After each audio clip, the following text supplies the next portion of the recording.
এবার আমরা গিটের most important দুটো কমান্ড শিখব, গিট আনস্টেজড অ্যান্ড আনমডিফাইড। আমরা যখন রিয়েল লাইফে কাজ করি মোস্ট ইউজফুল কমান্ড হচ্ছে এই দুটা। সো রিয়েল লাইফে কীভাবে কাজে লাগে এটা আগে আমরা এক্সাম্পলের মাধ্যমে বুঝে নিই, আফটার দ্যাট আমরা ফর্মাল ডেফিনেশন দেখব। ধরেন আমরা একটা ওয়েবসাইট তৈরি করতে যাচ্ছি iquiz.org। সো এই ওয়েবসাইটটা যখন তৈরি করতেছি, ধরেন এখানে আমার কয়েকটা ফাইল থাকবে অবশ্যই, home.html, এরপর ধরলাম blog.html, এরপর contact.html, course.html, ধরলাম এখানে আমার মোট 4টে HTML ফাইল আছে। সো আমি যখন আমার ওয়ার্কিং ডিরেক্টরি, দ্যাট মিনস আমি আমার ল্যাপটপে বা আমার যে ডেস্কটপটা আছে এই ওয়ার্কিং ডিরেক্টরিতে ডিজাইন এবং এটাকে ডেভেলপমেন্ট করলাম, করার পর এটাকে আমি পাঠাবো কোথায়? স্টেজিং এরিয়াতে। স্টেজিং এরিয়াতে আমি পাঠাচ্ছি কেন?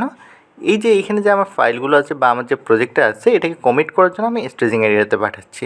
এই স্টেজিং এরিয়া থেকে কি হবে, যে কমিট হবে আমার এই ফাইলগুলো। এখন ধরেন আমি যখন এই 4টা ফাইল নিয়ে কাজ করতেছি তখন দেখা গেছে যে এই ফাইলটা, কন্ট্যাক্ট, কোর্স, এই 3টা ফাইল প্রপারলি কাজ করতেছে। এখন blog.html এই ফাইলটাতে আমার কোনো কারণে একটা ইরর থাকতে পারে, বা আমি চাচ্ছি যে এই ফাইলটা এখন দিতে যাচ্ছি না, আমি এখানে আরও কিছু মডিফাই করব, আফটার দ্যাট এটা আমি কমিট করব। বাট ভুলবশত তো আমার blog.html নামে যে পেজটা আছে এই পেজটা আমার স্টেজিং এরিয়াতে গেছে। তো এখন হচ্ছে আমরা চাচ্ছি এই blog.htmlটা আমরা কমিট না করে এটা আমরা চাচ্ছি আবার ব্যাক করে আমাদের ওয়ার্কিং ডিরেক্টরিতে নিয়ে আসতে, আর বাকি যে ফাইলগুলো আছে সেগুলো স্টেজিং এরিয়াতে থাকবে এবং এটাকে আমরা কমিট করে দেব। তাহলে আমরা এই blog.htmlকে আবার ব্যাক করে ওয়ার্কিং ডিরেক্টরিতে নিয়ে আসার জন্য আমরা মেইনলি ইউজ করে থাকি গিট আনস্টেজ। আবার সামটাইমস দেখা যায় যে ধরেন আমি লাস্ট কমিট করছি কি এই 3টা ফাইল, home.html, contact এবং course.html, এই 3টা ফাইল আমি প্রপারলি কমিট করছি। এটা ধরলাম আমি কমিট 1, ওকে, মানে মেসেজ হিসেবে আমি এটা ধরলাম যে কমিট 1 মেসেজ দিচ্ছি, এক্ষেত্রে এটা প্রপারলি কাজ করতেছে। এরপর আমি যখন আমার ওয়ার্কিং ডিরেক্টরিতে এই iquiz.org এই ওয়েবসাইটটা নিয়ে আবারও কাজ করতেছি তখন দেখা গেছে যে আমি home.html, contact.html বা course.html এই 3টা HTML ফাইলে আমি ডিজাইনটা ভেঙে ফেলছি বা আমি ইম্পর্টেন্ট কোনো কোড কেটে ফেলছি। এক্সাম্পল হিসেবে এখানে যদি ধরি আমার 70 লাইনের যদি কোড থাকে, এই 70 লাইনের কোডে আমি ইম্পর্টেন্ট কোনো একটা ডিজাইন আমি ফেলাই দিচ্ছি, বাট এটা আমি কোনোভাবে সলভ করতে পারছি না। তখন আমার মাথায় একটা জিনিস আসলো যে আচ্ছা আমি তো লাস্ট কমিটের সময় এই যে home.html এর এই কোডটা তো আমি লাস্ট কমিট করছি, তাহলে আমি চাইলে কিন্তু একটা কাজ করতে পারি, লাস্ট কমিট থেকে home.html এর কোডটা এখানে ব্যাক করে নিয়ে আসতে পারি, বা শুধুমাত্র একটা HTML ফাইল না, আমি চাইলে ফুল প্রজেক্টটাকেই কিন্তু আমি ব্যাক করতে পারি। কোনটার মতো? লাস্ট কমিট যেটা করছি সেই লাস্ট কমিটের কোডটা আমি ব্যাক করে নিয়ে আসতে পারি। হ্যাঁ, এখানে একটা জিনিস আমাদের মাথায় রাখতে হবে, সেটা হচ্ছে আপনি যদি দেখা যায় যে 70 লাইনে আপনি কোড লিখছেন, এখন হচ্ছে আপনি এই 70 লাইন ভুল করছেন, বাট নতুন কোড 20 লাইন আপনি অ্যাড করছেন, তার মানে এখানে আপনার টোটাল কত হলো? 90 লাইনের কোড। বাট আপনি যখন এটাকে যখন ব্যাক করবেন, মানে লাস্ট কমিট থেকে যখন ব্যাক করবেন, আপনার যে নতুন অ্যাডকৃত 20 লাইনের যে কোড আছে এই 20 লাইনের কোড কিন্তু আপনার কিন্তু রিমুভ হয়ে যাবে। আপনার এখানে রিস্টোর হবে কি 70 লাইনের কোড, লাস্ট কমিটে যেটা করছেন সেটাই কিন্তু এখানে রিস্টোর হবে। সো এই জিনিসটা একটু কেয়ারফুল থাকতে হবে। সো এই জিনিসটা এখন আমরা ফর্মাল ডেফিনেশনে যদি দেখি তাহলে এই জিনিসটা এখানে বলা হচ্ছে removes A file from staging area. That means আমাদের স্টেজিং এরিয়া থেকে ফাইলটা রিমুভ করা হচ্ছে। Keeping the changes in the working directory, আমাদের ওয়ার্কিং ডিরেক্টরিতে চেঞ্জেসগুলো কিপিং করা হচ্ছে। ওকে, যে জিনিসটা আমরা এখানে এক্সাম্পলের মাধ্যমে দেখলাম। আবার যদি দেখি আনমডিফাইড ফাইল, দেখেন এখানে কি বলা হচ্ছে, sync with the repository. That means আমরা যে লাস্ট কমিট করছি সেই লাস্ট কমিটের ফাইলটাই কিন্তু আমাদের ওয়ার্কিং ডিরেক্টরিতে ব্যাক হচ্ছে, এই জিনিসটাই এখানে বলা আছে। সো এতক্ষণ তো আমরা থিওরিটিক্যালি দেখলাম, এবার আমরা প্র্যাকটিক্যালি দেখব। আমরা যদি এখানে আসি, এখানে এসে আমরা মাউস রাইট বাটনে ক্লিক করে ওপেন গিট ব্যাশ শেয়ার এখানে ক্লিক করব। এখানে ক্লিক করার পর আমরা যদি এখানে লিখি গিট স্ট্যাটাস, তাহলে এখানে আমরা দেখতে পাচ্ছি nothing to commit, working tree clean. Okay, তাহলে এখানে আমি কয়েকটা কাজ করে নেই। প্রথমে আমি blog.html নামে একটা ফাইল ক্রিয়েট করে নিচ্ছি, এরপর আমরা contact.html নামে একটা ফাইল ক্রিয়েট করলাম, এবং ফাইনালি আমরা আরেকটা ফাইল ক্রিয়েট করব যে ফাইলের নাম আমরা দিচ্ছি django.html। ওকে, তাহলে এখন আমরা যে কাজটা করবো সেটা হচ্ছে যে এখানে আমরা 3টা ফাইল যে ক্রিয়েট করলাম, এই 3টে ফাইলের ভিতরে আমরা কোনো কোড অ্যাড করব। তো আমরা এই প্রজেক্টটাকে যদি ভিএস কোডে ওপেন করি, তাহলে আমরা এখানে দেখতে পাচ্ছি আমরা যে 3টা ফাইল ক্রিয়েট করছি সেই 3টা ফাইল কিন্তু এখানে শো করতেছে। তো আমি যদি এখানে block.html একটা লাইন লিখতেছি, h1 ট্যাগ দিচ্ছি, আমি এখানে দিচ্ছি ওয়েলকাম টু এআই কুইজ। তাহলে আমি কি করলাম যে একটা ফাইলে আমি একটা লাইন অ্যাড করলাম contact.html, এখানে আমি দেব h1 ট্যাগের ভিতরে আমি দিচ্ছি এআই কুইজ ডট ওয়ার্ডস। ওকে, এরপর আমি দেব django.html এ আমি এখানে h1 ট্যাগ নিলাম, নেওয়ার পরে এখানে আমি দিলাম বিকাম এ django ডেভেলপার। তাহলে এইখানে প্রথম যে কাজটা করব আমি সেটা হচ্ছে গিট ব্যাশে এখানে আসলাম, আসার পর আমি যদি এখানে আবারও চেক করি গিট স্ট্যাটাস দিয়ে আমি ইন্টারে হিট করলাম। ইন্টারে হিট করলে আমরা এখানে প্রপারলি দেখতে পাচ্ছি আমি যে 3টা ফাইল অ্যাড করছি block.html, contact.html এবং django.html 3টা ফাইল এখানে দেখতে পাচ্ছি। তাহলে এটা বর্তমান কোথায় আছে? আমার ওয়ার্কিং ডিরেক্টরিতে। এই ওয়ার্কিং ডিরেক্টরি থেকে আমরা স্টেজিং এরিয়াতে পাঠাবো। স্টেজিং এরিয়াতে পাঠানোর জন্য আমাদের লিখতে হবে গিট অ্যাড। আমাদের ফাইনালি এটা স্টেজিং এরিয়াতে গেছে। এখন যদি আমরা গিট স্ট্যাটাসে যদি হিট করি তাহলে আমরা এখানে দেখতে পাচ্ছি স্টেজ, দ্যাট মিনস এটা স্টেজিং এরিয়াতে চলে গেছে এবং স্টেজিং এরিয়াতে যখন চলে গেছে এটা দেখেন গ্রিন কালার হয়ে গেছে।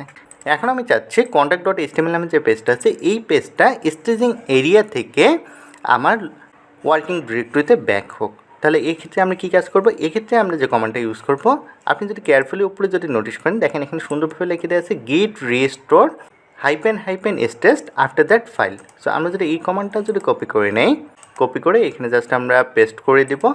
দেওয়ার পর আমরা কোন ফাইলটাকে রিস্টোর করতে যাচ্ছি, আমরা রিস্টোর করতে যাচ্ছি contact.html-কে। জাস্ট আমরা contact.html এই ফাইল নামটা এখানে দিয়ে দেব। ওকে, তাহলে এখানে আমরা লিখলাম গিট রিস্টোর --স্টেজ, দ্যাট মিনস আমরা স্টেজিং এরিয়া থেকে কাকে ব্যাক করাতে যাচ্ছি, contact.html নামে যে পেজটা আছে এটাকে দিয়ে আমরা ইন্টারে হিট করব। ইন্টারে হিট করার পর আবার যদি আমরা দেখি গিট স্ট্যাটাস দিয়ে আমরা ইন্টারে হিট করলাম। ইন্টারে হিট করার সাথে সাথেই দেখেন যে আগে কি ছিল, স্টেজ এরিয়াতে আমাদের 3টা ফাইল ছিল, আর এখন আমাদের স্টেজ এরিয়াতে কয়টা ফাইল আছে? স্টেজ এরিয়াতে দেখেন 2টা ফাইল আছে এবং আনট্র্যাকড, দ্যাট মিনস আনট্র্যাকড মানে আমরা অলরেডি জানি, আমরা অনেকবার ডিসকাস করছি আমাদের ওয়ার্কিং ডিরেক্টরি। আমাদের ওয়ার্কিং ডিরেক্টরিতে contact.html এই পেজটা কিন্তু চলে আসছে। সো আমরা যদি চাই, আমরা চাইলে কিন্তু এভাবেও আমাদের ফাইলগুলো স্টেজিং এরিয়া থেকে ওয়ার্কিং ডিরেক্টরিতে ব্যাক করাতে পারি। তাহলে ধরেন contact.html এখানে যদি আমি আর কিছু চেঞ্জ করি, s2 ট্যাগ দিলাম, s2 ট্যাগ দিয়ে আমি এখানে দিলাম সোহান খান, আমাদের এই কুইজ ইন্টেলিজেন্সের কোর্স কোঅর্ডিনেটর, ওনার নাম আমি দিয়ে দিলাম। দেওয়ার পর এখন যদি আবারও যদি আমি সেম কাজটি করি, যে আমি যে এখানে মডিফাইড করলাম বা আমি আমার ওয়ার্কিং ডিরেক্টরিতে কী করলাম, আরও একটা লাইন অ্যাড করলাম, করার পর এটাকে আমি কী করব, গিট অ্যাড, দ্যাট মিনস স্টেজিং এরিয়াতে এটাকে আমি পাঠাবো। এখন আমি যদি এখানে চেক করি গিট স্ট্যাটাস, তাহলে দেখেন প্রপারলি কিন্তু এখন 3টা ফাইল এখানে শো করতেছে। এখন এটাকে আমি কমিট করব, গিট কমিট -m মেসেজ হিসেবে দিচ্ছে আনস্টেজড দিয়ে আমি ইন্টারে হিট করতেছি। ইন্টারে হিট করলে দেখেন প্রপারলি কিন্তু আমার 3 ফাইল চেঞ্জড হয়ে গেছে, আমি যে 3টা চেঞ্জ করছি। করার পর এটাকে আমি কী করছি, গিট স্ট্যাটাস যদি দেখি তাহলে আবার দেখাচ্ছে কি ওয়ার্কিং ফ্রি ক্লিন। ওকে, তাহলে আমরা কিন্তু পারফেক্টলি কিন্তু আমরা শিখলাম যে আনস্টেজড কীভাবে করতে হয়। এখন যদি আমরা দেখি আনমডিফাইড কীভাবে কাজ করে। ওকে, সো আমরা লাস্ট যখন কমিট করছি তখন কিন্তু আমাদের এই যে block.html এই কোডটা ছিল, contact.html এই 2 লাইন ছিল এবং django.html কিন্তু এই কোডটা ছিল।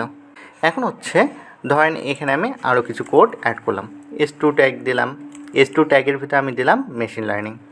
এরপর আমি এখানে ধরেন contact.html s3 ট্যাগের ভিতর থাকলো স্টাডি মার্ট ইউটিউব চ্যানেল এবং block.html এর ভিতর আমি এখানে দিচ্ছি s2 ট্যাগের ভিতর django ব্লক। তাহলে এখানে কি করলাম, আমি 3 লাইন চেঞ্জ করলাম এবং এর পাশাপাশি আমি যে কাজটা করলাম সেটা হচ্ছে যে django.html ধরেন এখানে আমার আগে যে লাইনটা ছিল become a django developer, but ভুলে আমি কেটে দিলাম বিকাম এ, এটা আমি কেটে দিলাম। দেওয়ার পর এটাকে আমি সেভ করলাম। সেভ করার পর আমি যদি এখানে আবারও চেক করি গিট স্ট্যাটাস দিয়ে আমি ইন্টারে হিট করলাম। ইন্টারে হিট করলে দেখেন এখানে আমার কী শো করতেছে যে মডিফাইড, দ্যাট মিন্স আমি এখানে কী করছি যে এখানে মডিফাই করছি, কিছু কোড হয়তো আমি রিমুভ করছি বা কিছু কোড আমি এডিট করছি বা নতুন কিছু কোড আমি অ্যাড করছি। এখন হচ্ছে আমি এই জিনিসগুলো করার পর আমার কাছে মনে হলো যে আচ্ছা এখানে তো আমি ইম্পর্টেন্ট কিছু কোড তো আমি হারিয়ে ফেলছি বা কিছু কোড আমি কেটে দিছি, বাট সেই জিনিসগুলো আমি রিসলভ করতে পারতেছি না। বাট আমার মাথায় একটা জিনিস আসতেছে, সেটা হচ্ছে যে আমি লাস্ট যে কমিট করছি, লাস্ট কমিটের সময় আমি পারফেক্টলি কিন্তু এই ফাইলগুলো কিন্তু কমিট করছি। তাহলে আমার যদি লাস্ট কমিটের ফাইলগুলো যদি ব্যাক করতে পারি বা লাস্ট কমিটের কোডগুলো যদি আমি নিয়ে আসতে পারি, তাহলে কিন্তু আমার কিন্তু প্রবলেম সলভ হয়ে যাবে। তাহলে আমি লাস্ট কমিটের কোডগুলো কীভাবে ব্যাক করব? ধরেন আমি এখানে যাচ্ছি django.html এই পেজ থেকে তো আমি রিমুভ করছি বিকাম এ, তাই না? এখন যদি দেখা যায় যে আমি এই যে শুধুমাত্র django.html নামে যে পেজটা আছে, এই পেজটাকে আমি কি করব, লাস্ট কমিট থেকে আমি এটাকে রিস্টোর করব। এক্ষেত্রে আমাদেরকে লিখতে হবে গিট রিস্টোর, আমাদের দিতে হবে ফাইল নেম। আমরা এখানে ফাইল নেম হিসেবে দিলাম django.html, দিয়ে আমি ইন্টারে হিট করলাম।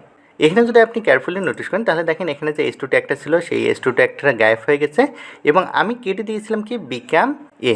বাট আমি যখনই রিস্টোর করছি, দ্যাট মিন্স আমার লাস্ট কমিটের যে কোডটা আছে সেই লাস্ট কমিটের কোডটা কিন্তু এখানে রিপ্লেস হয়ে গেছে।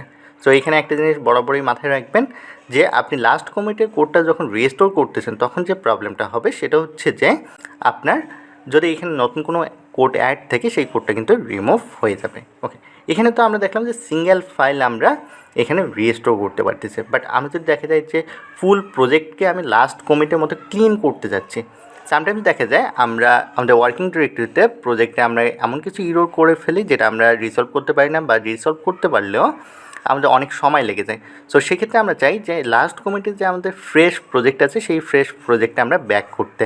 সো আমরা ফুল ফ্রেশ প্রজেক্ট যদি ব্যাক করতে চাই সেক্ষেত্রে আমরা লিখতে পারি git checkout -f। কমান্ডটা রান করার আগে আমি যদি এখানে দেখি contact.html এ দেখেন আমি h3 ট্যাগ অ্যাড করছি, blog.html এ h2 ট্যাগ অ্যাড করছি।